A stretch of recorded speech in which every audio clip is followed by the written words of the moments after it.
Halo, selamat siang Tribuners.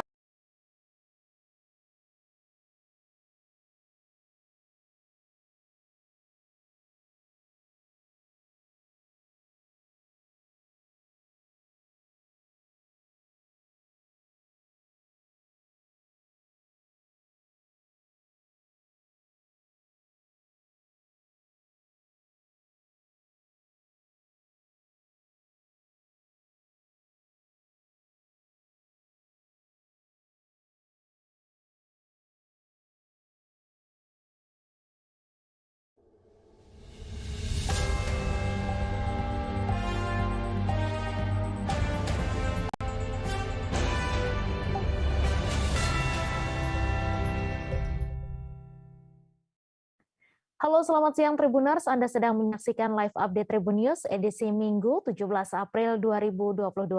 Siang ini akan kami sajikan informasi teraktual dan menarik yang dilaporkan secara langsung oleh reporter lapangan kami. Bersama saya, Mesa Desirait, inilah live update selengkapnya. Majelis Hakim Pengadilan Negeri Lok Sukon Aceh Utara menghukum pasangan suami istri asal Aceh Utara yang terlibat dalam kasus penipuan beras senilai 5,4 miliar rupiah. Pasutri tersebut bernama Firza Amelia dan suaminya Nur Dahri alias Heri. Dalam kesempatan itu, hakim juga menetapkan sebagian barang bukti seperti mobil Hino yang digunakan untuk mengangkut padi. Untuk info selengkapnya akan disampaikan langsung oleh rekan jurnalis Serambi News, Jafarudin, yang kini sudah terhubung bersama kami. Silakan, Jafar.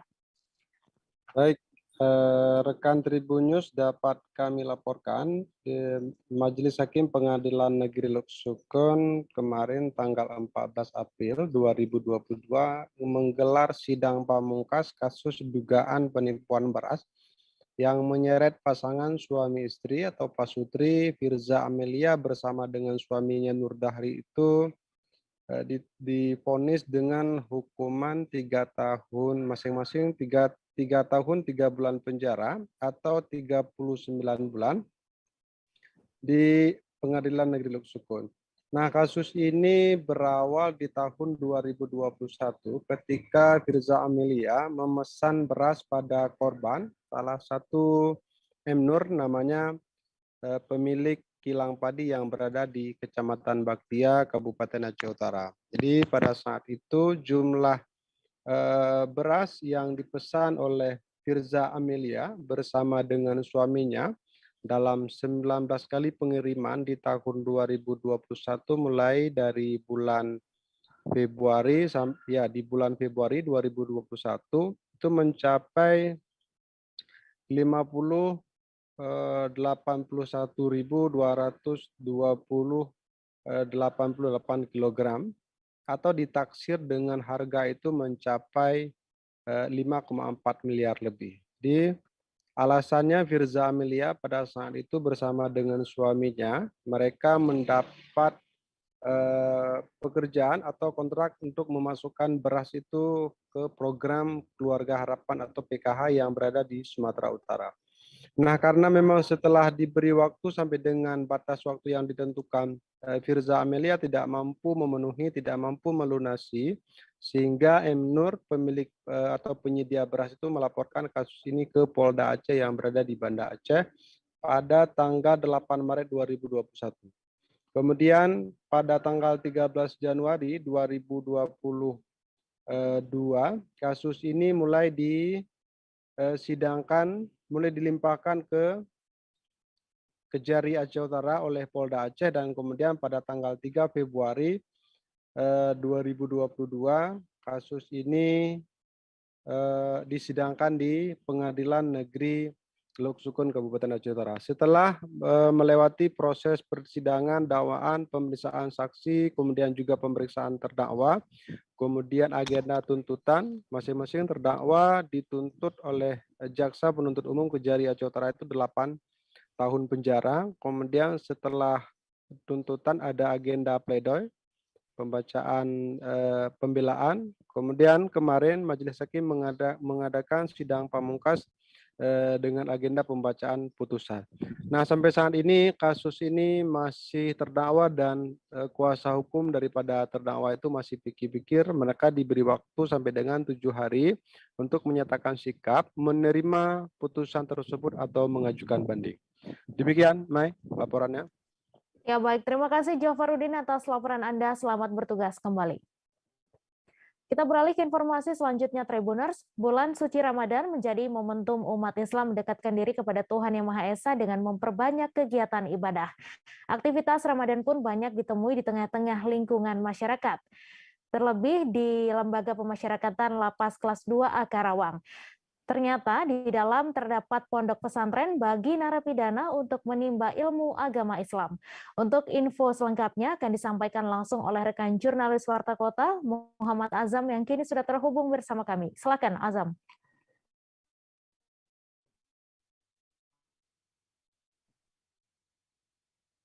Mai dan rekan Tribuners dilaporkan bahwa memang bulan suci Ramadan menjadi momentum bagi umat Islam untuk melaksanakan atau melakukan kegiatan ibadah.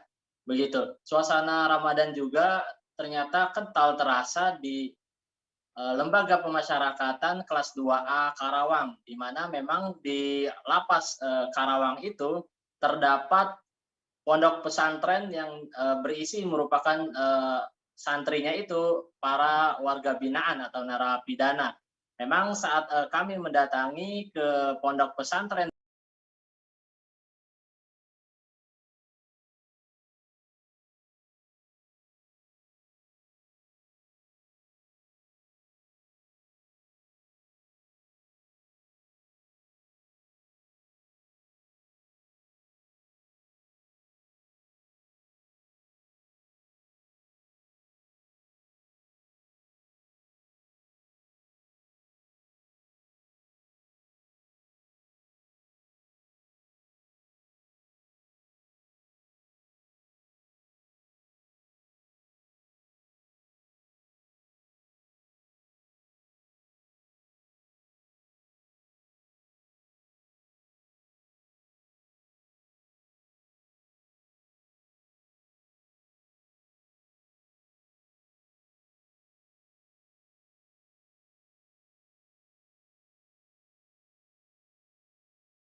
di lapas kelas 2A Karawang, suasana mereka tampak khusyuk. Awalnya mereka mengikuti kegiatan tausiah atau mendengarkan ceramah dari Ustadz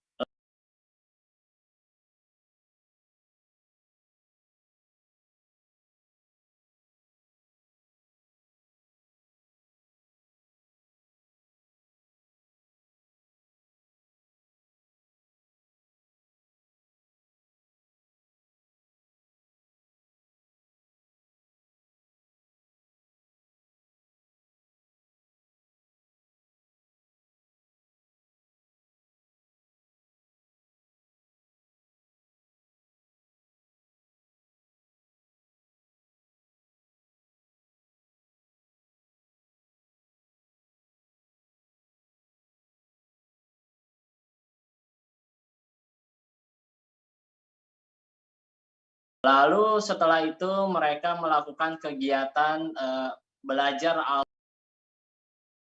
Al-Quran, bahkan ada pula mereka yang belajar Iqra begitu.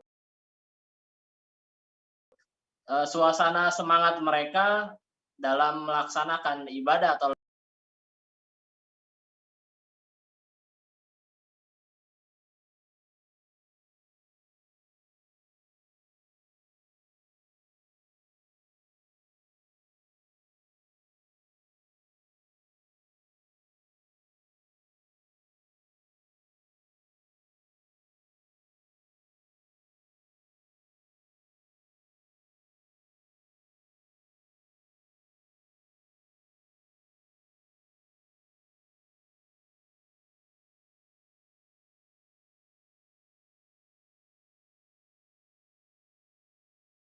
dalam mempelajari Islam nampak terasa. Seperti terlihat ada sejumlah warga binaan yang usianya sudah lanjut, tapi nampak semangat untuk belajar Al-Quran, dimulai dari membaca atau belajar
Iqra, seperti itu, Mei.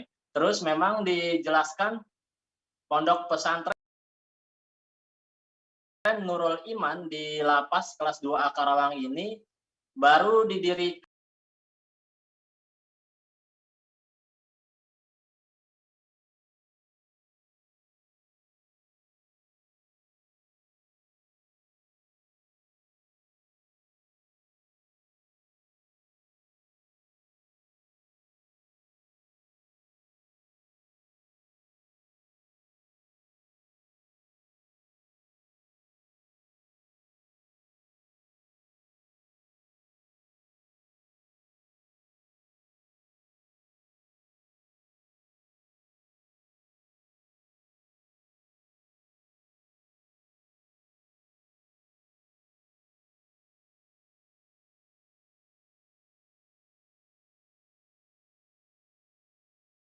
kan pada Hari Santri pada 22 Oktober 2021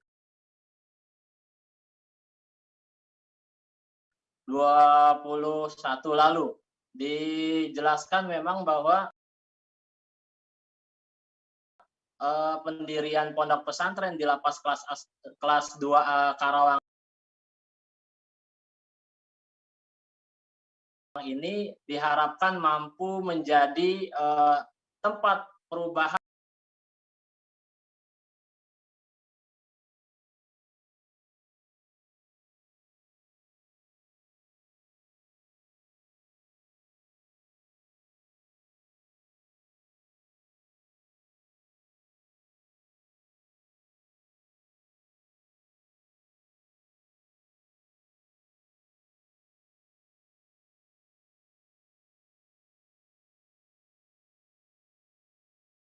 tempat para napi untuk belajar Islam, bahkan diharapkan depannya bertujuan agar para warga binaan atau narapidana ini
setelah lepas atau keluar dari lapas menjadi pribadi yang lebih baik.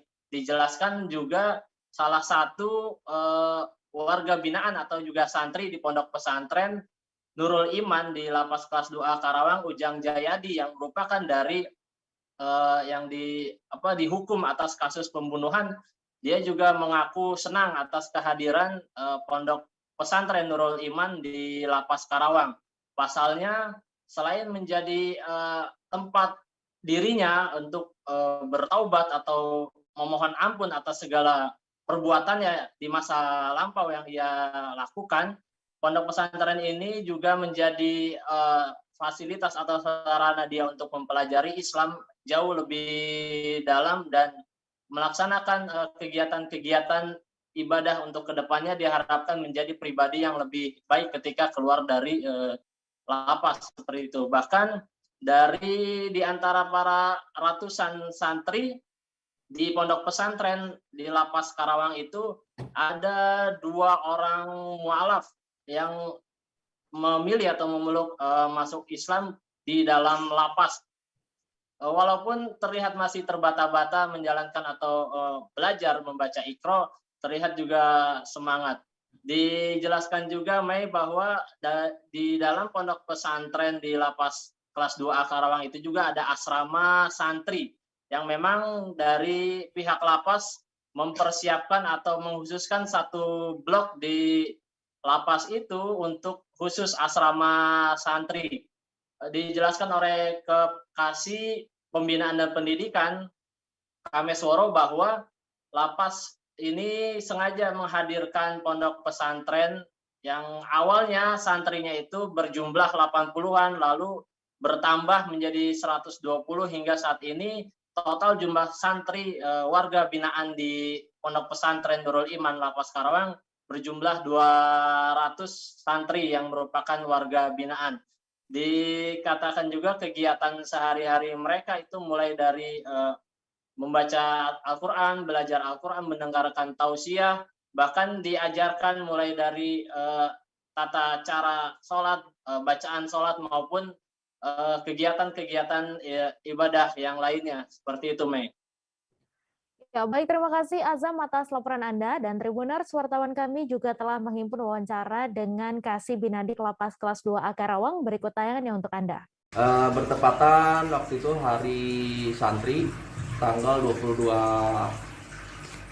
Maret ya? Oktober. 22 Oktober 2021. Alhamdulillah Lapas Karawang sudah mendirikan Pondok Pesantren Nurul Iman dan diresmikan langsung oleh kantor wilayah dan Ibu Bupati Karawang. Alhamdulillah santri kita sekarang mencapai 200 orang dan ada sekitar yang bisa membaca Al-Quran dan Iqra, dan pengajarnya dari Kemenak, dari MUI. Dan kegiatan ini selama puasa rutin dilaksanakan hari Senin sampai hari dengan Jumat. Yang mana kegiatan ini dari pukul 9 sampai jam 11 siang. Yang mana kegiatan ini selain mengaji, kita juga ada kegiatan bakti kerjasama dengan bakti sosial, kerjasama dengan Basnas untuk penyampaian zakat fitrah. Selain itu, santri juga ada 2 orang. Alhamdulillah ada yang mu'alaf. Sudah 2 bulan yang lalu kita mengadakan mu'alaf juga. Awalnya santri ini ingin ke agama Islam, sebelumnya agama Nasrani. Alhamdulillah mereka antusias dan ingin melakukan sunat. Dan setelah itu saya memanggil dokter dan melakukan sunat. Motif asmara diduga mendalangi pembunuhan pegawai Dishub Makassar Najamuddin Sewang yang dilakukan Kasatpol PP Makassar Iqbal Asnan.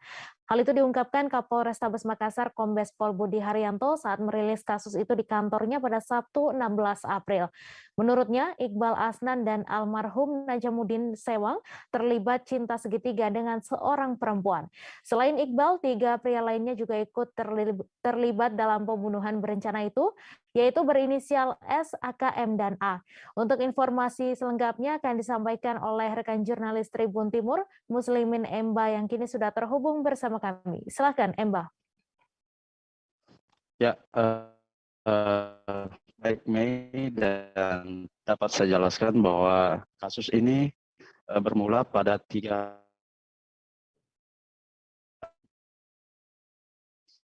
di mana Najamuddin berkesoran diri di Jalan Tanjung Bunga itu didapati tergeletak di jalan yang awalnya diduga korban kecelakaan tunggal. Dari situ korban Najamuddin Sewang sempat dilarikan ke rumah sakit, namun nyawanya dinyatakan sudah tertolong lagi. Kesimpulan bahwa korban awalnya diduga mengalami kecelakaan tunggal ini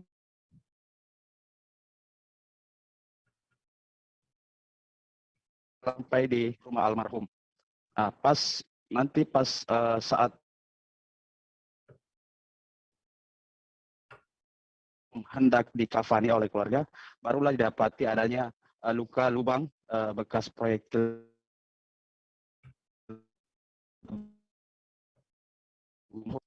luka lubang itu yang dicurigai bekas tembakan pun langsung dibawa kembali ke RS Bayangkara begitu untuk dilakukan otopsi, dan benar hasilnya bahwasanya ditemukan proyektil peluru tepat di bawah ketiak sebelah kiri almarhum itu ditemukan bersarang seunit ataupun selongsong proyektil peluru. Nah, atas dasar itu keluarga korban ataupun keluarga dari Najamuddin ini melaporkan kasus itu secara resmi ke kepolisian terkait adanya dugaan pembunuhan berencana begitu. Polisi pun membentuk tim khusus untuk mengungkap kasus ini, yaitu tim yang melibatkan dari Polrestabes Makassar dan juga Polda Sulsel. 2 pekan berselang itu atau sekitar 12 hari tepatnya Sabtu kemarin, polisi mengambil kesimpulan bahwasanya dari penyelidikan yang dilakukan otak dari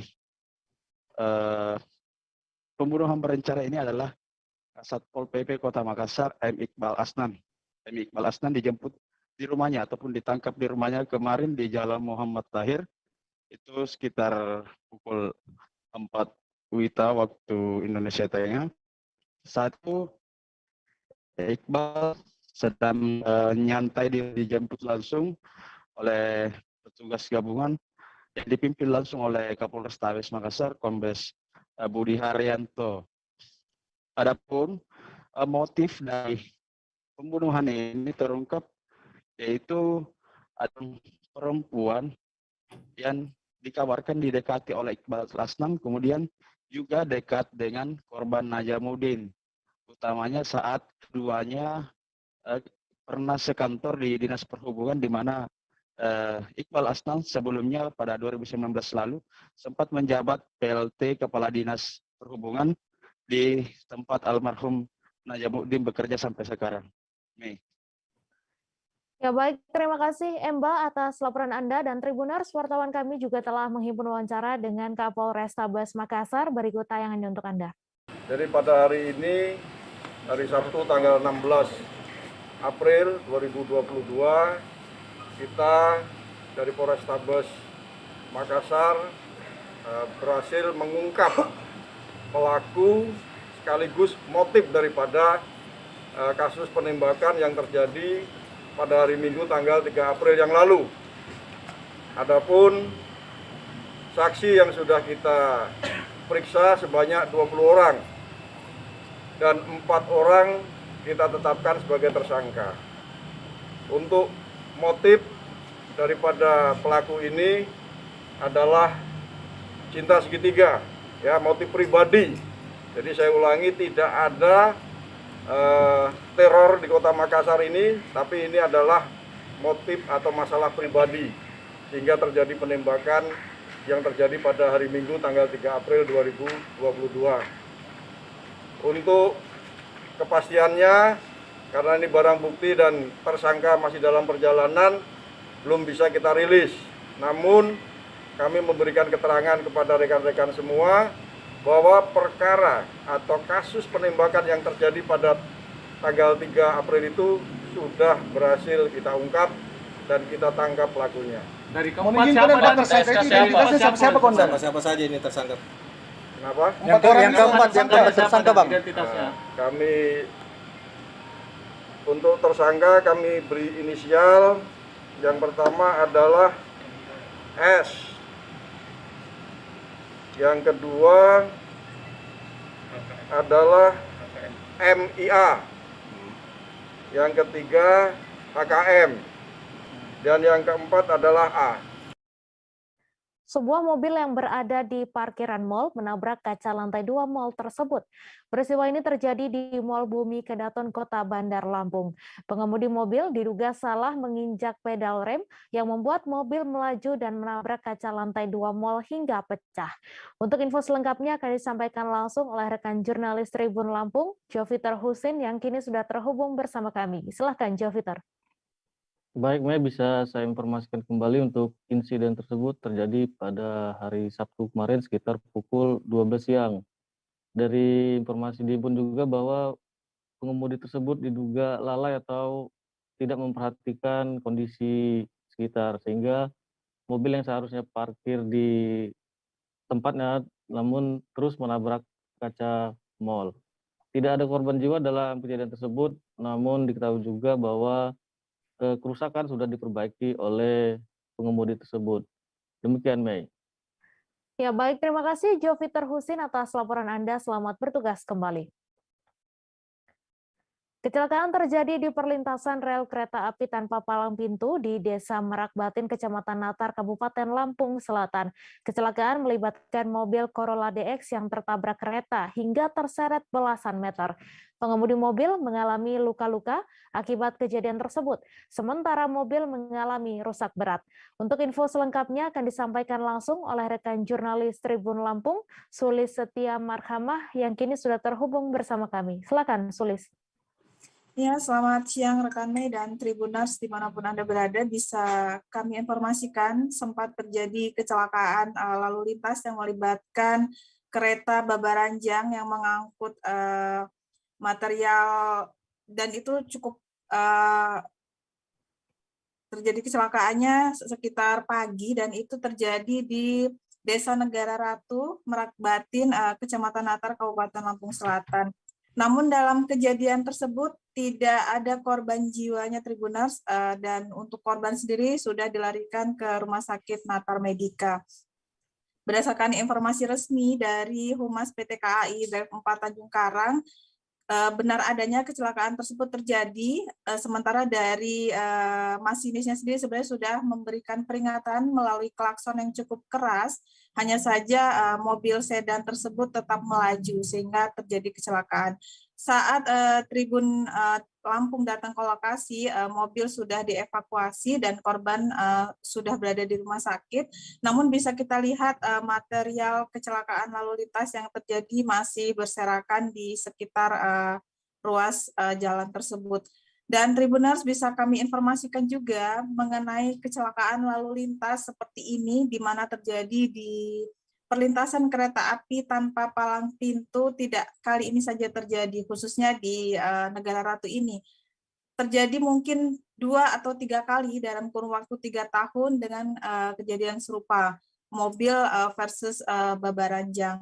Dan ini menjadi salah satu permintaan dari warga sekitar, di mana mereka berharap di titik ini yang memang mobilitas masyarakatnya cukup tinggi, bisa dipasang portal penutup seperti itu ya, sehingga ketika ada kereta melaju, masyarakat yang mungkin kewaspadaannya kurang bisa tercegah agar tidak terjadi laka lantas. Dan Tribuners, untuk titik-titik rel kereta perlintasan yang tanpa palang pintu seperti ini tidak hanya ada di titik ini saja, khusus di Kecamatan Natar, namun ada di beberapa titik lainnya yang juga rawan kecelakaan lalu lintas. Sekian laporan dari kami, rekan Mei. Baik, terima kasih Sulis atas laporan Anda. Selamat bertugas kembali. Kementerian Pertanian menurunkan Kepala Pusat Pelatihan Pertanian Lely Nuryati untuk melakukan inspeksi mendadak atau sidak di Kota Bandar Lampung. Lely melaksanakan sidak tersebut bersama Kepala Balai Pelatihan Pertanian Lampung, Abdul Roni Angka. Rombongan menyidak bahan pangan pokok menjelang Lebaran di Pasar Tamin. Bahan pokok itu mulai dari kedelai, bawang merah, bawang putih, dan lainnya. Untuk info selengkapnya akan disampaikan langsung oleh rekan jurnalis Tribun Lampung, Bayu Saputra, yang kini sudah terhubung bersama kami. Silakan, Bayu. Oke, selamat siang rekan Mei dan Tribuners. Perlu saya sampaikan bahwasannya kemarin dari Kementerian Pertanian melakukan sidak operasi pasar di Pasar Tamin dan beberapa pasar Gintung. Nah, perlu diketahui bahwasannya berdasarkan data dari Kementan, wilayah Lampung itu merupakan wilayah merah dalam sisi komoditas bawang merah, bawang putih, dan kedelai. Namun pada kenyataannya kemarin Ibu Lely selaku perwakilan dari Kementan menjelaskan bahwasannya setelah dicek kondisi pasar dan kondisi ketersediaan komoditas-komoditas yang dimaksud itu cukup tersedia. Kemudian harganya juga cukup normal dan tidak ada kendala yang berarti di Provinsi Lampung. Nah, dijelaskan oleh Bu Lely juga bahwasannya ketersediaan stok dan beberapa komoditas lainnya cukup sampai dengan Lebaran nanti, sehingga masyarakat diminta oleh Kementan bersabar, bahwasannya semuanya kondisinya baik-baik saja. Tidak ada kendala yang berarti dalam stok kondisi pangan pada tahun ini di Provinsi Lampung. Begitu rekan Mei dan Tribuners. Ya, baik, terima kasih Bayu Saputra atas laporan Anda, dan Tribuners, wartawan kami juga telah menghimpun wawancara dengan Kepala Pusat Pelatihan Pertanian Kementan. Berikut tayangannya untuk Anda. Ingin memastikan bahwa ketersediaan khususnya 9 bahan pokok termasuk di dalamnya bawang merah, cabai merah dan sebagainya itu aman.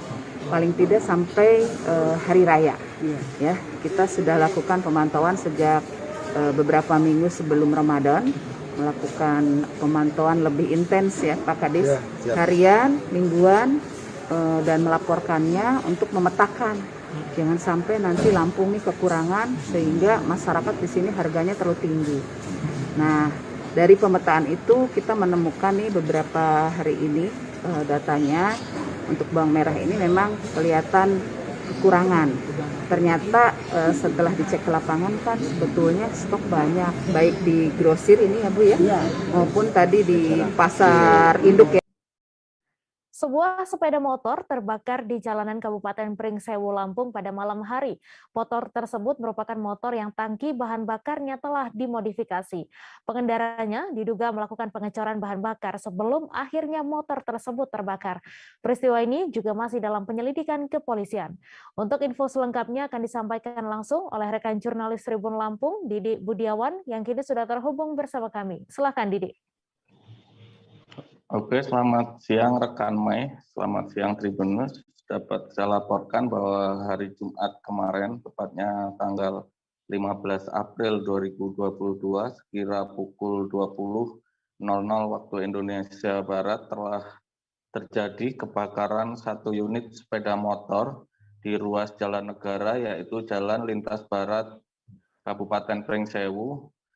Lokasi persisnya di Kelurahan Pajaresuk, kurang lebih sejarak 50 meter dari SPBU Pajaresuk, Kecamatan Pringsewu, Kabupaten Pringsewu, Lampung. Nah, peristiwa kebakaran ini belum diketahui secara pasti apa penyebabnya. Sepeda motor ini menurut salah satu saksi awalnya diparkirkan oleh seorang laki-laki yang kemudian menyetandarkannya di tepi jalan lintas barat, lantas meninggalkannya, dan tidak lama dari itu terjadilah kebakaran sepeda motor tersebut. Ironisnya, kebakaran ini turut menghanguskan satu kios jajanan sosis dan minuman boba di sebelahnya yang ikut terbakar karena api yang membakar sepeda motor ini menjalar ke kios yang mengakibatkan kerugian kios tersebut sekitar 5 juta rupiah. Nah, atas kebakaran ini, Tribuners, pihak kepolisian dari Polsek Pringsewu Kota melakukan identifikasi di tempat kejadian perkara. Selain itu juga petugas pemadam kebakaran dari Badan Penanggulangan Bencana Daerah Kabupaten Pringsewu menerjunkan sampai 2 unit mobil kebakaran untuk memadamkan api yang membara di tepi ruas Jalan Bar tersebut. Selain itu, peristiwa kebakaran ini turut mengganggu arus lalu lintas di ruas Jalan Bar karena banyaknya masyarakat atau pengguna jalan yang memperhatikan atau menonton kejadian sepeda motor yang terbakar ini. Kemudian pasca dari kebakaran itu, penyidik dari Polsek Pringsewu Kota melakukan penyelidikan terkait identitas pemilik sepeda motor. Kaitan dengan identitas sepeda motor itu sendiri merupakan sepeda motor Suzuki Thunder. Sepeda motor ini sudah mendapat modifikasi dari tangki bahan bakar minyaknya, di mana menurut Kapolsek Pringsewu Kota, Bapak Kompol Ansori Samsul Bahri, bahwa idealnya sepeda motor dengan jenis Suzuki Thunder ini menampung bahan bakar minyak sebanyak 12 liter, akan tetapi dengan modifikasi tangki BBM ini kapasitasnya menjadi lebih dari 20 liter. Oleh karena itu, saat ini pihaknya sedang melakukan penyelidikan untuk mengetahui pelaku atau pemilik kendaraan ini dan untuk mengetahui motif daripada memodifikasi tangki sepeda motornya itu. Begitu, Mei. Ya baik, terima kasih Didik Budiawan atas laporan Anda. Selamat bertugas kembali. Kita beralih ke informasi selanjutnya, Tribuners. Warga Talang Sedegar, Desa Gunung Agung, Kecamatan Semende, Darat Tengah, Kabupaten Muara Enim, mengeluhkan kondisi hutan lindung Bukit Balai. Pasalnya, diduga hutan lindung Bukit Balai telah dirambah oleh sekelompok masyarakat dan dikhawatirkan akan merusak ekosistem dan mata air yang merupakan sumber kehidupan masyarakat. Untuk info selengkapnya akan disampaikan langsung oleh rekan jurnalis Sriwijaya Post, Ardani Zuhri, yang kini sudah terhubung bersama kami. Silakan Ardani. Baik, rekan Mei, Tribun News dimanapun berada. Baiklah, bahwa warga Talang Sedegar, Desa Gunung Agung, Kecamatan Semende, Darat Tengah, Kabupaten Muara Enim, Provinsi Sumatera Selatan, bernama Mirhan dan kawan-kawan, memang mengeluhkan ada dugaan perambahan hutan lindung Bukit Balai, karena mereka menduga telah terjadi perambahan. Sebelumnya aksi penebasan yang dilakukan oleh sekelompok masyarakat ini telah mereka 3 kali gagalkan. Pertama pada tahun 2000-an, kemudian tahun 2004, dan terakhir pada 2022. Pada aksi yang ke-1 dan 2, mereka berhasil mengagalkannya, dan pada aksi yang ketiga pada tahun 2002 mereka kecolongan. Mereka ketika tiba di lokasi tersebut, ternyata banyak pohon-pohon yang telah ditebangi oleh sekelompok masyarakat tersebut. Oleh karena itu, warga meminta kepada pihak terkait untuk menyelesaikan permasalahan ini dengan se-clear mungkin, karena jika tidak diselesaikan, maka dikhawatirkan akan hutan lindung akan habis dibabat oleh orang-orang tidak bertanggung jawab. Karena hutan tersebut, khususnya warga Talang Sedegar, selain sebagai penyeimbang ekosistem, di bukit tersebut juga ada sumber mata air yang merupakan irigasi yang mengaliri persawahan mereka.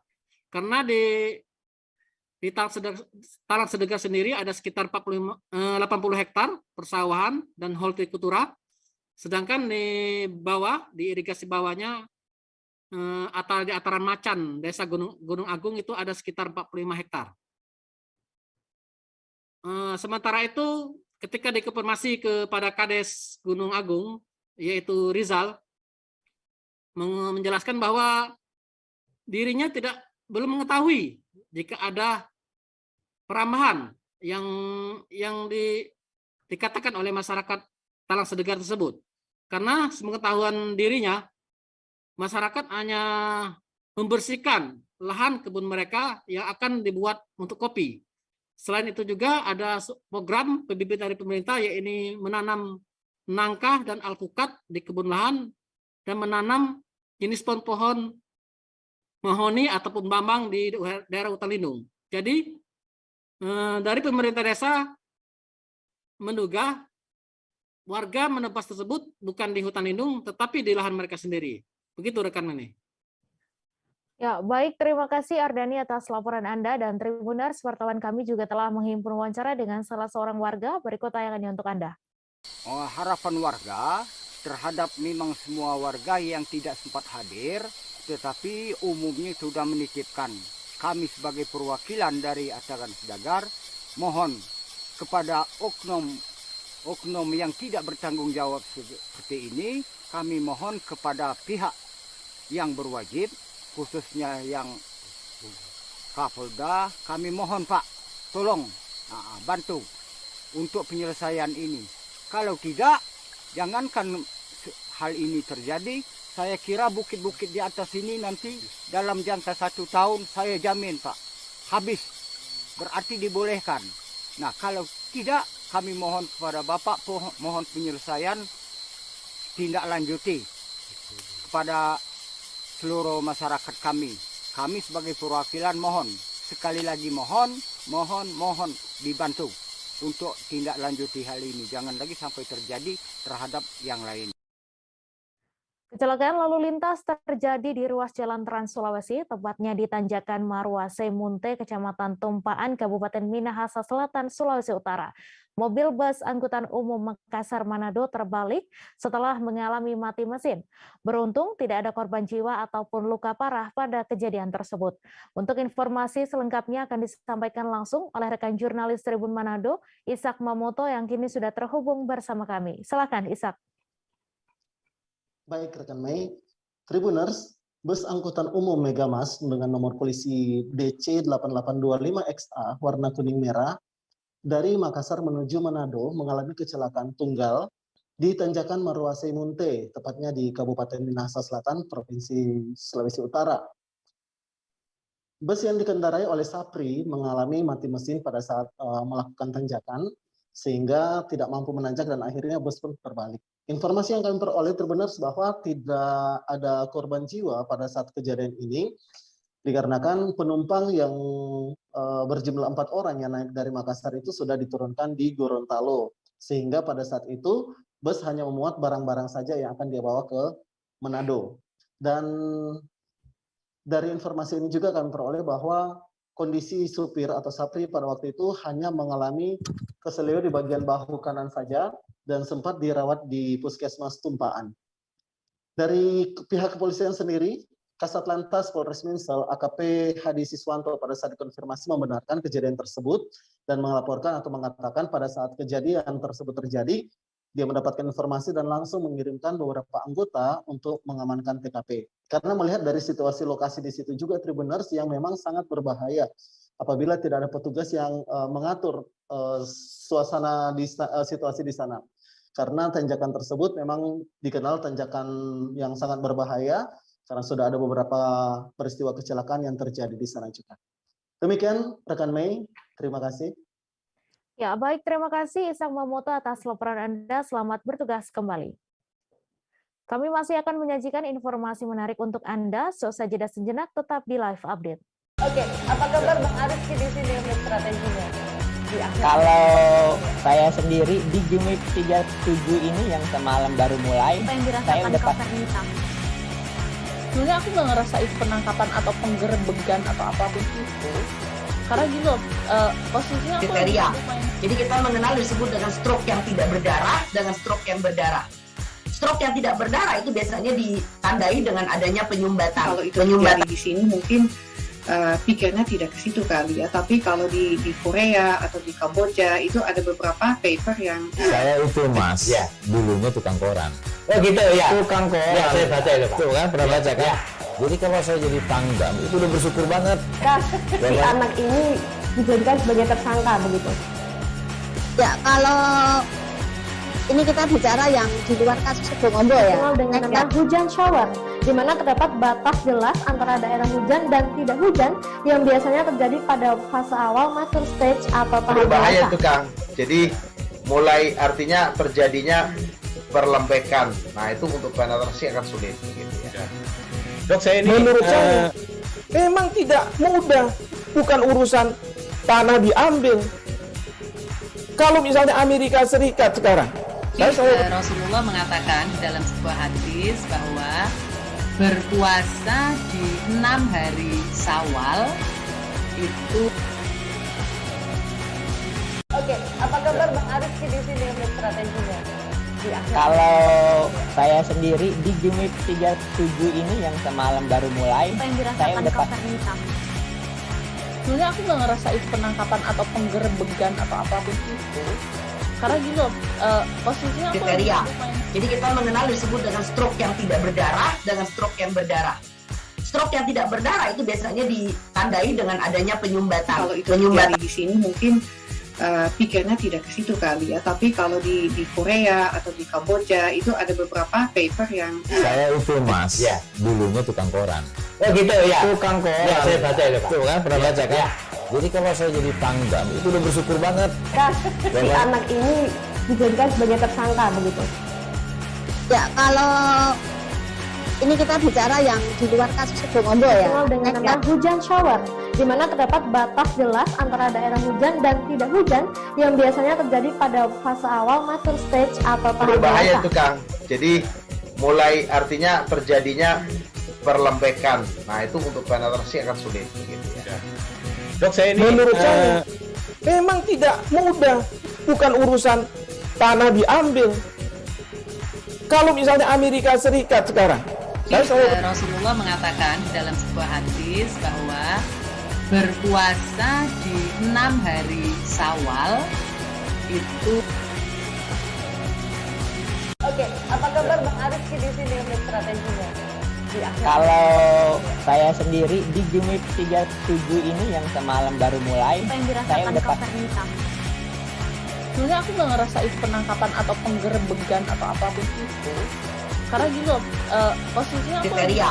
Jadi kita mengenal disebut dengan stroke yang tidak berdarah dengan stroke yang berdarah.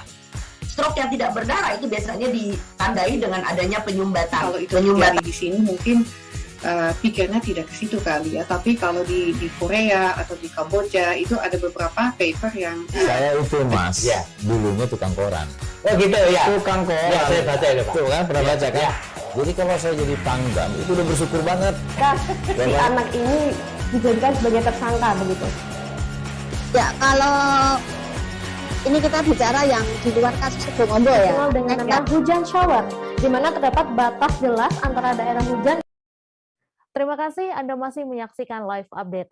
Setelah lama dinantikan, akhirnya Festival Arakan Sahur di Kuala Tungkal, Kabupaten Tanjung Jabung Barat kembali dilaksanakan.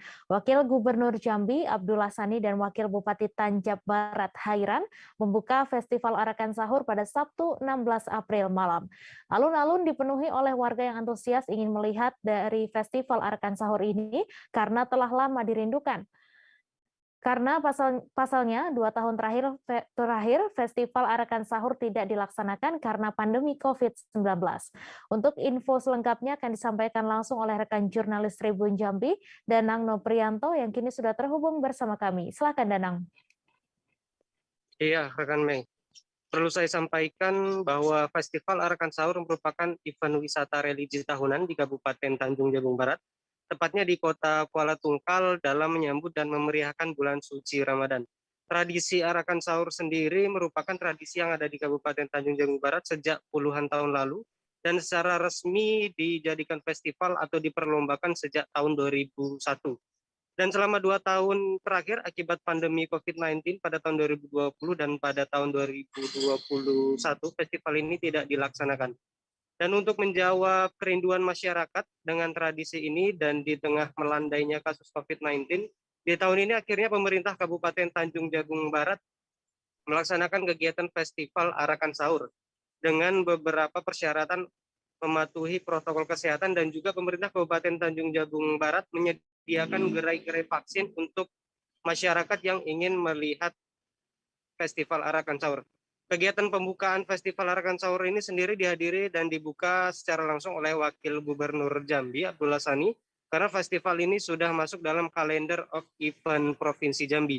Festival ini akan dilaksanakan selama 2 kali pada tahun ini, yaitu pada minggu kedua dan juga minggu ketiga pada tanggal 23 Sabtu pekan depan. Peserta yang mengikuti festival di tahun ini sebanyak 10 kelompok, dibatasi karena memang masih dalam keadaan pandemi COVID-19, yang terdiri dari pemuda masjid dan juga kelompok pemuda lainnya. Total hadiah yang disediakan sebanyak 60 juta dan akan diumumkan di Masjid Syekh Utsman Kuala Tungkal setelah pelaksanaan sholat Idul Adha. Untuk keseruannya sendiri, Festival Arakan Sahur ini sangat ramai, jalanan dipenuhi oleh warga yang ingin menonton. Para peserta menyiapkan maket atau hiasan pada gerobak dan menyajikan penampilan berupa musik dan alat-alat tradisional. Mereka akan berkeliling kota Kuala Tungkal dengan menampilkan musik khas tersendiri dengan alat-alat seperti bambu, kemudian gendang, kemudian gong. Para peserta juga menampilkan maket atau gerobak yang unik seperti hiasan nampah, kemudian hiasan masjid, hiasan ikonik seperti ikan khas tungkal, cempakul, elang, dan lain-lainnya. Alunan musik yang dimainkan juga merupakan musik kolaborasi dari adat Jawa, Melayu, Minang, Banjar, Bugis, dan lain-lain. Diperkirakan warga yang hadir pada malam hari tadi itu lebih kurang 5.000 warga yang meramaikan kegiatan festival ini. Perlu disampaikan juga bahwa pada tanggal 23 akan dilaksanakan untuk festival yang kedua, tentunya akan lebih meriah dan akan lebih seru daripada yang dilaksanakan pada malam tadi. Begitu, Mbak. Ya baik, terima kasih Danang atas laporan Anda. Selamat bertugas kembali. Gubernur Sumatera Selatan Herman Deru didampingi Bupati Oku Timur Lanosin Hamzah meninjau salah satu penghujung Kabupaten Oku Timur, persisnya di Desa Campang 3, Kecamatan Cempaka. Dalam kunjungan tersebut, Gubernur bersama Bupati melakukan 3 agenda. Agenda pertama yaitu safari Ramadan, kemudian pembagian sembako, dan yang terakhir meninjau jalan penghubung antara Oku Timur dan Kabupaten Ogan Ilir. Untuk info selengkapnya akan disampaikan langsung oleh rekan jurnalis Tribun Sumsel, Edo Pramadi, yang kini sudah terhubung bersama kami. Silakan, Edo. Baik rekan Mei, bisa saya laporkan bahwa pada saat itu Gubernur Sumsel Herman Deru bersama dengan Bupati Oku Timur Lanosin Hamzah atau Enos melakukan 3 agenda. Yang pertama safari Ramadan, yang kedua memberikan bantuan sembako terhadap 2 desa, dan yang ketiga meninjau pembangunan jalan di perbatasan Kabupaten Oku Timur. Nah, untuk pembagian sembako itu diberikan kepada 2 desa, di Desa Campang 3 Ulu dan Desa Campang 3 Ilir. Dan itu merupakan bantuan CSR juga dari perusahaan setempat. Nah, selanjutnya mengenai safari Ramadan yang dilakukan juga di Masjid Babu Salam di Campang 3, itu Gubernur juga memberikan bantuan kepada pengurus masjid berupa kendaraan roda 3. Nah, selanjutnya mengenai jalan yang ditinjau itu memang jalan yang menghubungkan antara Kabupaten Oku Timur dengan berbatasan dengan Kabupaten Ogan Ilir di Desa Muara Kuang. Nah, selanjutnya pada saat itu Gubernur juga menyampaikan bahwa ke depan akan dilaksanakan normalisasi sungai yang berada di Desa Campang 3. Namun normalisasi itu juga Bapak Gubernur dan Bapak Bupati juga masih mendiskusikannya dan membicarakannya dengan warga desa setempat. Karena secara tidak langsung apabila dilakukan normalisasi dikhawatirkan akan mengganggu aktivitas warga juga. Demikian rekan Mei.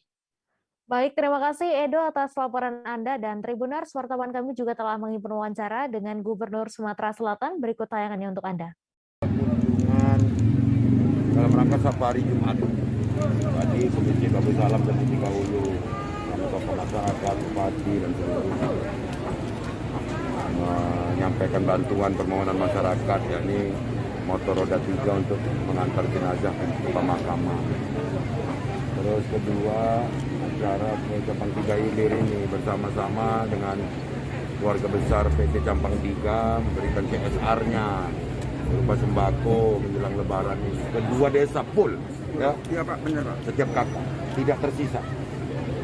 Jadi semua itu melalui CSR PT Campang 3. Ini oleh komisarisnya Pak Hendra. Ketiga, saya mau meninjau jalan tembus OI dekat Polsek itu. Bagaimana ini akses menjadi akses dekat untuk ke Batu Raja juga ke Palembang. melakukan ini. Pak Gubernur, sedikit Pak mengenai pejabat yang menggunakan mobil dinas apabila mudik gimana itu Pak? Boleh nggak Pak? Baru saya keluarkan keputusannya hamil seminggu nanti. Terjadi kebakaran dengan korban jiwa di Jalan Awe Syahrani, Kelurahan Gunung Kelua, Kecamatan Samarinda Ulu, Kota Samarinda pada Minggu 17 April.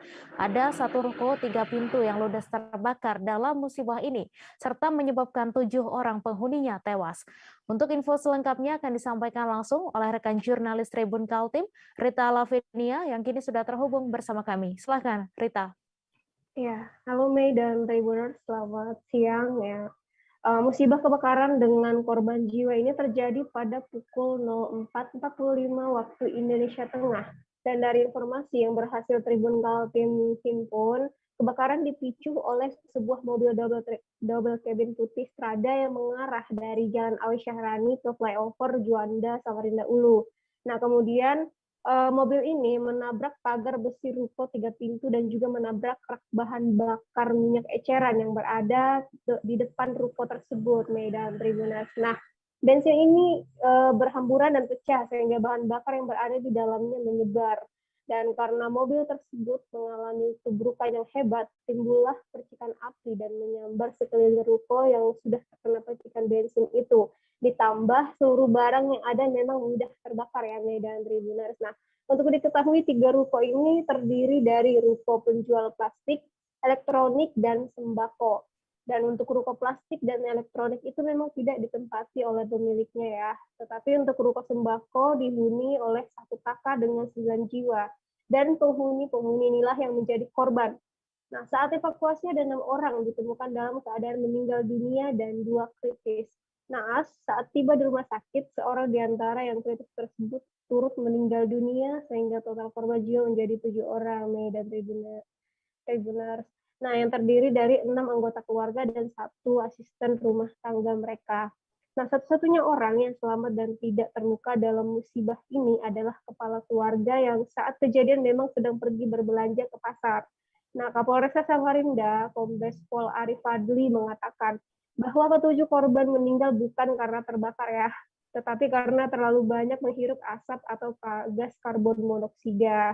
Nah, karena saat kebakaran terjadi tidak ada akses pintu keluar untuk para penghuninya keluar nih.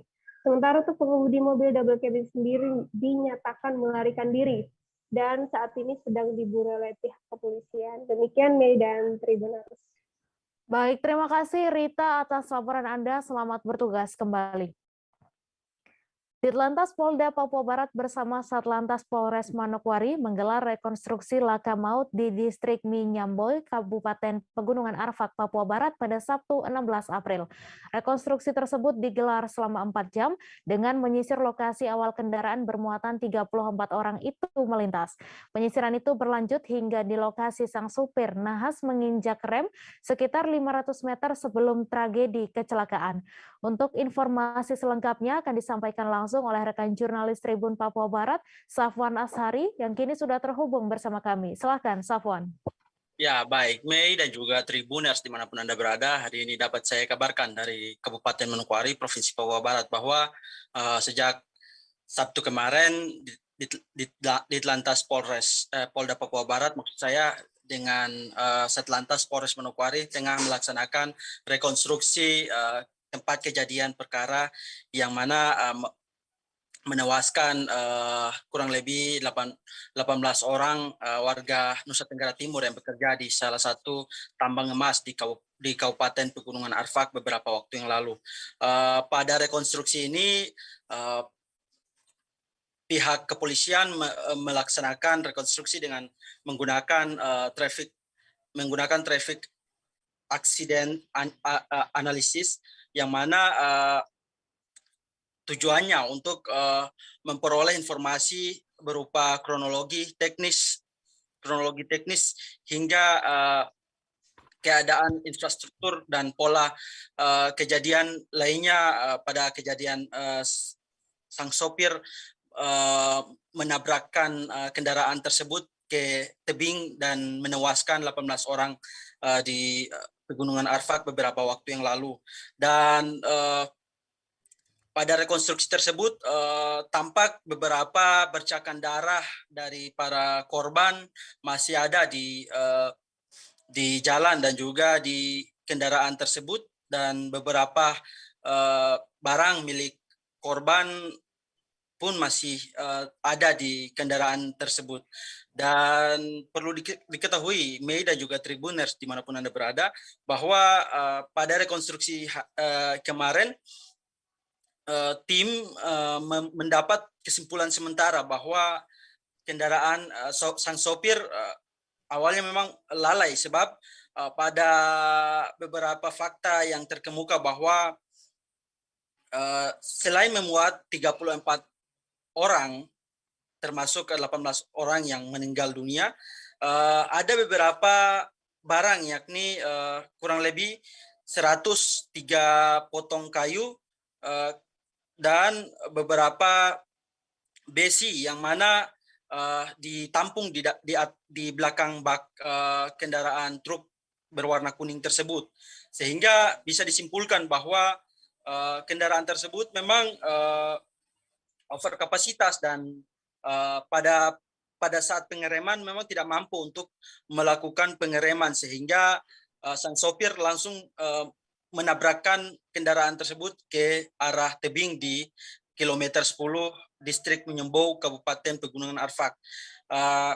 Untuk sementara, berdasarkan keterangan yang kami peroleh dari Dirlantas Polda Papua Barat, bahwa dari hasil rekonstruksi ini rencananya akan diumumkan 1 ataupun 2 hari ke depan, begitu, Mei.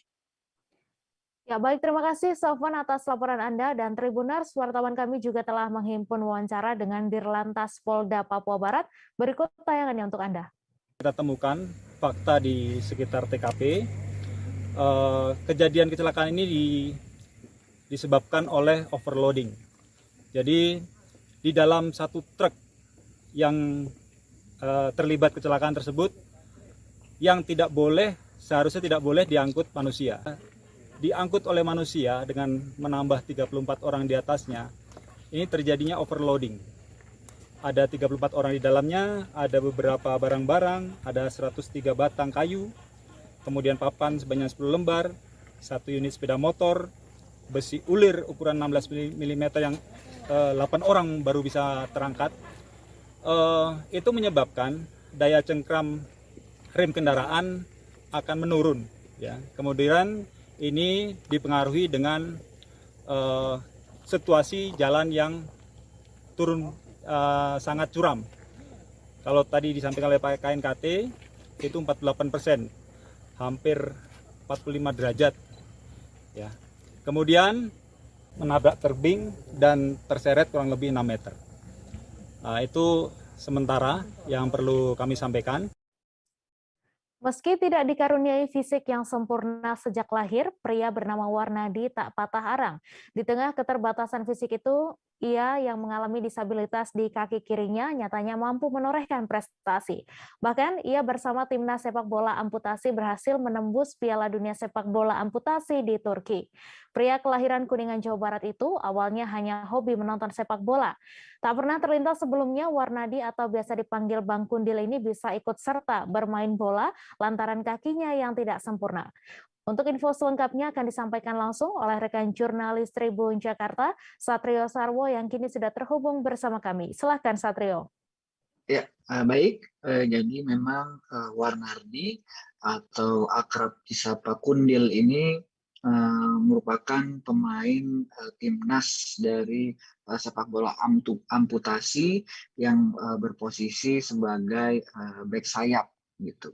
Kemudian tetapi memang dari lahir Kundil ini tidak dikaruniai fisik yang sempurna, yaitu kaki sebelah kiri yang tidak sempurna dan juga kedua tangannya yang tidak berfungsi dengan baik begitu. Tetapi dengan kondisi yang serba terbatas itu, Kundil tetap tidak patah arang, dan dia sempat dalam kesehariannya ini Kundil bekerja sebagai tukang sablon.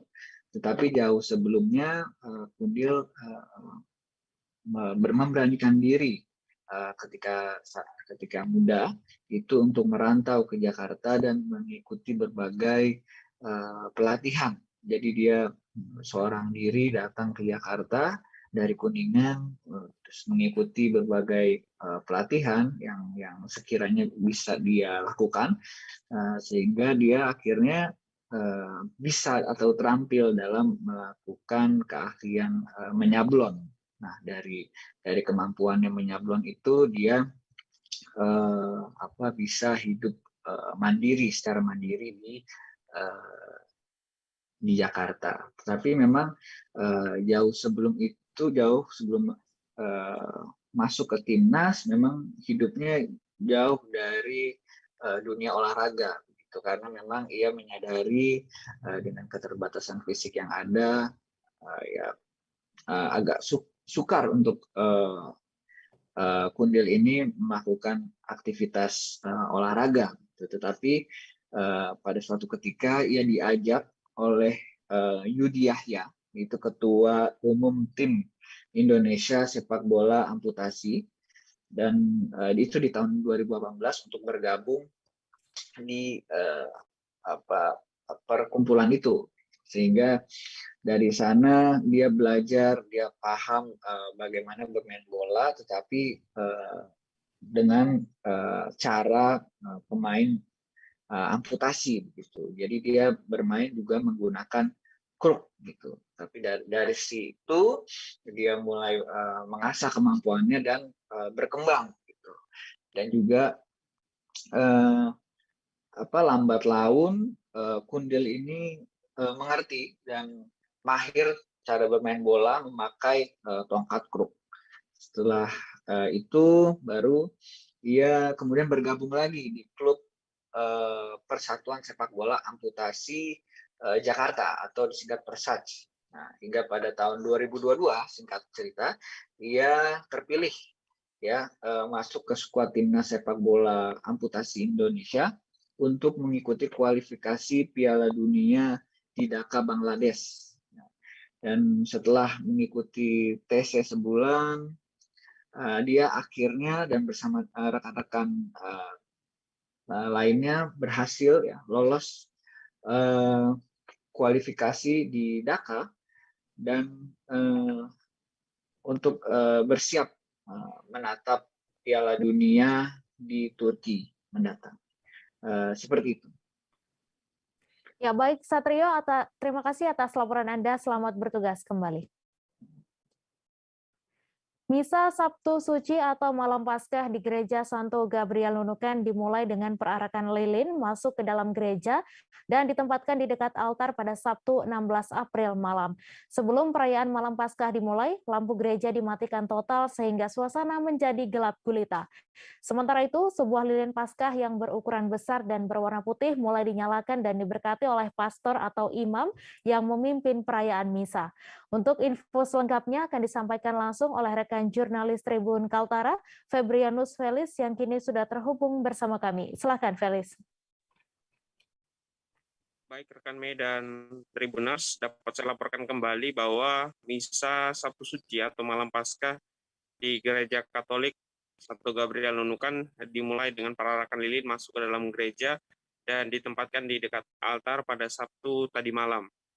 Dan sebelum perayaan Malam Paskah dimulai, lampu gereja dimatikan total sehingga suasana menjadi gelap gulita. Sementara itu, sebuah lilin Paskah yang berukuran besar dan berwarna putih mulai dinyalakan dan diberkati oleh pastor yang memimpin perayaan misa.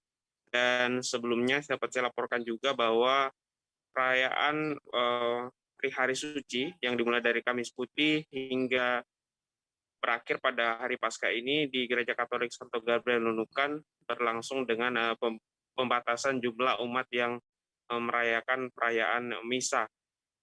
Per sesi ada beberapa kali pembatasan yang dilakukan, atau maksud saya perayaan misa untuk setiap sesi Trihari Suci itu dibatasi beberapa kali, dan setiap sesi itu hanya dibatasi 900-an umat.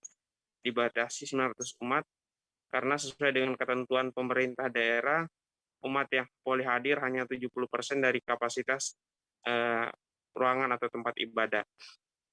Dan saya lanjutkan kembali, setelah diberkati, lilin tersebut diarak masuk ke dalam gereja, lalu ditempatkan di samping mimbar bacaan. Lilin Paskah itu menjadi pusat perhatian ketika seluruh umat dan pastor merayakan upacara cahaya dalam suasana gelap. Lilin tersebut kemudian disulut ke lilin-lilin kecil yang dipegang oleh masing-masing umat yang hadir. Pastor Mario yang memimpin misah malam Paskah di Gereja Katolik Santo Gabriel Nunukan menjelaskan lilin Paskah itu menjadi simbol penerangan yang bermakna bahwa Kristus telah bangkit dari kematian. Yesus Kristus yang bangkit dari kematian itu dirayakan pada hari Paskah pagi ini di Gereja Katolik ke seluruh dunia. Pastor Maria mengatakan kebangkitan Kristus dari alam maut ingin memberikan pesan bahwa bangkitlah menjadi manusia baru. Seperti tema Paskah tahun ini, yakni bertumbuh dalam iman dan solidaritas, Pastor Maria menginginkan agar umat Katolik, khususnya di Nunukan, harus peduli dengan sesama. Ada beberapa makna yang bisa disampaikan dari lilin Paskah itu sendiri, mulai dari api yang bernyala melambangkan Kristus yang adalah terang dunia, kemudian cahaya lilin melambangkan kebangkitan Kristus, kemudian salib pada lilin Paskah adalah simbol tertinggi, artinya lambang pengorbanan Yesus sendiri, kemudian biji dupa pada perayaan lilin Paskah, pastor akan menancapkan 5 biji dupa di atas lambang salib yang tertera pada lilin Paskah. Dan lilin Paskah itu maksud saya 5 biji dupa itu diyakini mewakili 5 luka Yesus, artinya 3 paku yang menusuk tangan dan kakinya, tombak yang menusuk lambung, dan duri yang menusuk kepalanya. Kemudian ada lambang Alfa dan Omega. Lambang Alfa dan Omega menggambarkan pribadi Yesus yang merupakan awal dan akhir. Dan ada juga domba, gambar domba menggambarkan Yesus Kristus sebagai anak domba Paskah yang dikorbankan untuk menebus dosa-dosa manusia. Demikian laporan sementara dari Felix, Kalimantan Utara. Kembali ke Mei di studio. Terima kasih Felix atas laporan Anda. Selamat bertugas kembali. Kita beralih ke informasi selanjutnya, Tribuners. Puluhan ibu-ibu menyerbu Wali Kota Medan Bobi Nasution seusai melakukan peninjauan bantuan bersama Menko PMK Muhadjir Effendi di Kelurahan Bahari, Kecamatan Medan Belawan pada Sabtu 16 April. Mereka membawa plastik berisikan dokumen seperti KK dan KTP. Ibu-ibu ini mempertanyakan bantuan sosial seperti PKH yang sejauh ini belum dapat mereka rasakan. Untuk info selengkapnya akan disampaikan langsung oleh rekan jurnalis Tribun Medan, Kartika, yang kini sudah terhubung bersama kami. Silakan Kartika. Ya, selamat siang rekan Mei dan Tribun semua. Dapat kita informasikan bahwa memang benar Wali Kota Medan Bobi Nasution diserbu oleh puluhan ibu-ibu di depan kantor Lurah Bahari, Kecamatan Medan Belawan pada Sabtu semalam. Nah, para ibu-ibu ini menagih bantuan PKH ataupun bansos lainnya yang sejauh ini masih banyak masalah seperti masyarakat yang belum mendapatkan PKH padahal sudah mendaftar berkali-kali. Dan juga ada masyarakat yang sudah mendapatkan kartu PKH namun dalam setahun terakhir belum mendapatkan saldo dana bantuan dari pemerintah. Terkait hal ini, Bobi juga menjelaskan bahwa ada beberapa syarat untuk mendapatkan bantuan PKH seperti contohnya masyarakat yang memiliki anak dalam tahap sekolah dan tidak mampu, dan juga lansia yang berada di kalangan tidak mampu. Dan juga selain itu, Bobi juga mengisyaratkan kepada masyarakat yang ada di pelataran kantor lurah ini untuk dapat melapor ke kantor lurah yang sudah diarahkan untuk dilakukan pendataan dan kemudian juga untuk ditindaklanjuti. Kemudian selain itu juga saat bersama dengan Menteri Koordinator Bidang Pembangunan Manusia dan Kebudayaan Muhadjir Effendi dalam peninjauan penyaluran bansos, Bobi Nasution juga melaporkan terkait dengan kuota PKH bagi masyarakat Kecamatan Belawan yang mengalami pengurangan pada tahun ini, di mana yang sebelumnya itu 11.000 kuota kini menjadi 7.600 kuota. Terkait hal ini, Bobi menginginkan agar kuota bansos ini dapat kembali seperti semula ataupun bahkan ditambah untuk mensejahterakan masyarakat di Kecamatan Medan Belawan. Terkait hal ini, Muhadjir Effendi juga menampung masukan dari Bobi Nasution untuk dapat ditindaklanjuti dan dicari solusinya. Kemudian selain itu juga selain PKH, Bobi Nasution juga meminta agar bantuan PIP juga dapat diseluruhkan kepada anak-anak di Kecamatan Medan Belawan dan berjanji agar anak-anak di seluruh Kecamatan Medan Belawan ini untuk diusulkan agar mendapatkan fasilitas dana bantuan PIP. Selain itu juga masyarakat meminta agar adanya bantuan bedah rumah kepada Wali Kota Medan agar masyarakat yang tinggal di daerah pesisir ini dapat terhindar dari banjirop. Nah, terkait hal ini juga Bobi Nasution berjanji pada tahun ini akan disegerakan untuk dapat membangun program Kotaku, yaitu membangun atau membedah rumah-rumah warga di sekitar Belawan atau pesisir laut di Belawan untuk dapat dibangun rumah dalam bentuk rumah panggung agar dapat meminimalisir adanya banjirop yang menjadi keluhan warga di Kecamatan Medan Belawan. Begitu, berikut Mei. Baik, terima kasih Kartika atas laporan Anda, dan Tribuners, wartawan kami juga telah menghimpun wawancara dengan Wali Kota Medan Bobi Nasution. Berikut tayangannya untuk Anda. Dari masyarakat masih ada juga menginjin Pak Menteri beberapa masyarakat kami yang sudah menerima kartu tapi saldonya belum pernah masuk selama kurang lebih 1 tahun ke belakang, Pak. Mungkin ini yang dari pusat, yang dari kementerian ada yang kuota yang untuk di Medan Belawan agak dikurangin, Pak. Yang kemarin ini yang dari 11.000 sekarang tinggal 7.600 ini yang mudah-mudahan harapan kami pemerintah Kota Medan, masyarakat khusus di Medan bagian Belawan ini bisa dikembalikan atau bahkan ditambah lagi, Pak, dari jumlah yang ada hari ini. Mungkin itu, terima kasih. Warga Kudus dihebohkan dengan kejadian seorang pria yang diduga membakar istri dan anaknya. Pria berinisial AS berusia 32 tahun itu diduga melakukan pembakaran terhadap istri dan anaknya di rumahnya di Desa Klumpit, Kecamatan Gebok, Kabupaten Kudus pada Sabtu 16 April. Istrinya yang berinisial SL mengalami luka bakar hingga 95%. Sedangkan sang anak yang berinisial MS masih berusia 1 bulan tidak tertolong dan meninggal dunia. Kepala Desa Klumpit, Subadi, menerangkan SL sudah dibawa ke Rumah Sakit Islam Sunan Kudus setelah kejadian pembakaran sekira pukul 10 waktu Indonesia Barat untuk mendapatkan pengobatan intensif. Subadi juga menerangkan pelaku AS dikenal sebagai sosok yang tertutup, sehingga ia tidak mengetahui perilaku dan kesehariannya. Pihaknya juga tidak mengetahui kronologis terjadinya dugaan pembakaran yang terjadi tersebut. Namun diketahui setelah kejadian, sang suami sempat melaporkannya kepada pihak kepolisian. Atas kejadian tersebut, pelaku AS juga mengalami luka bakar di tubuhnya. Sementara itu, Kapolsek Gebok AKP Fatah membenarkan informasi dugaan pembakaran terhadap anak dan istri tersebut. Kendati demikian, pihaknya masih belum mengetahui kronologisnya karena masih dalam tahap pengembangan informasi. Berdasarkan keterangan saksi, AS dan istrinya masih berstatus suami istri namun sudah pisah ranjang. Saksi kemudian mendengar suara gaduh dari dalam rumah korban dan mendengar teriakan minta tolong. Saat menghampiri rumah, ternyata pintu terkunci dari dalam. Setelah berteriak meminta bantuan warga sekitar untuk mendobrak pintu, korban ditemukan sudah tidak sadarkan diri. AS saat itu sempat melarikan diri dan saat ini sudah dalam pemeriksaan aparat kepolisian.